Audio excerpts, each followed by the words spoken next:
8 वर्षीय आदिवासी चिमुकलीवर 60 वर्षीय वृद्धाने खाऊचे आमिष दाखवून बलात्कार केल्याची घटना उघडकीस आल्याने संपूर्ण परिसरात संतापाची लाट उसळली आहे। आरोपीला अटक करून पोलीस कोठडीत ठेवण्यात आले असून त्याच्यावर पोस्को व ॲट्रॉसिटी कायद्यान्वये गुन्हा दाखल करण्यात आला आहे। या घटनेच्या निषेधार्थ डहाणू शहरात गुरुवारी 30 जानेवारीला निषेध मोर्चा काढण्यात आला।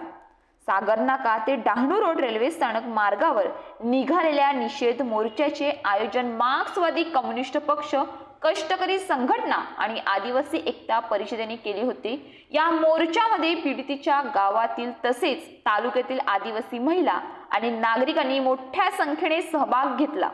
विशेषतः महिलांचा सहभाग लक्षणीय होता।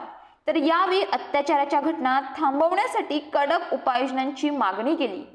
सागर नाका येथील तारपा चौकात येऊन जोरदार घोषणाबाजी केली। महिला उपभोगाच्या वस्तू नाहीत अशी जोरदार संतप्त प्रतिक्रिया व्यक्त करण्यात आली।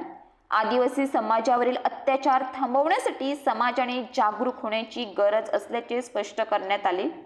डहाणू तालुक्यातील लॉज संस्कृतीला आळा घालण्यासाठी कठोर कायदे तयार करून त्यांची प्रभावी अंमलबजावणी करावी अशी मागणी उपस्थित महिलांनी आणि नागरिकांनी केली। महिलांच्या सुरक्षिततेसाठी समाजाने एकत्रित येऊन अत्याचाराविरोधात लढा उभारला पाहिजे। महिलांवरील अत्याचार थांबवणे ही समाजाची जबाबदारी आहे असे आवाहन संघटनेच्या पदाधिकाऱ्यांनी केले। भविष्यात या प्रकारचे अन्याय आणि अत्याचार थांबले नाहीत तर तीव्र आंदोलन उभारले जाईल असा इशारा संघटनेच्या पदाधिकाऱ्यांनी दिला।